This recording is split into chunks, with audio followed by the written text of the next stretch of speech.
Ramiz Meytiyevin deyəsən 87 yaşdan mı, 88'e geçir. Mən bilmirəm. Yəni bu tamaşanın yəni məğzindən anlamıram. Oturub fikirləşirəm. Yəni Ramiz Meytiyev haqqında kaldırılan cinayət işlərinə baxıram. Yəni o cinayət işləri ki, o cinayət işlərinin hamısında İlham Əliyev iştirak edir. Yəni 93'dən Üzbəri Heydər Əliyev 2003'e kimi, onda da İlham Əliyev də Azneftin vitse-prezidenti idi.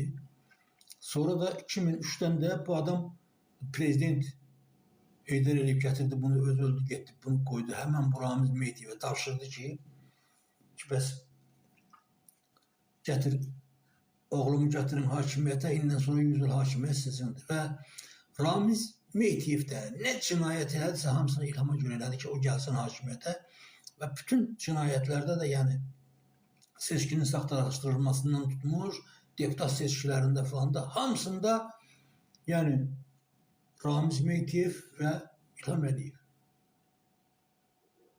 Yəni Rus deyək ki 5-ci kolonun başında İlham Əliyev durur, onun yanında Ramiz Meytiyev. Yəni o nöqteyi nəzərdən indi bunlar bizim gözümüzə külüfürür. Yəni tamaşa düzəldikdə yenə və siyasi partiya xadimləri falan, azadlar da o işə münasibət bildirirlər. Prosto biabırçılıq.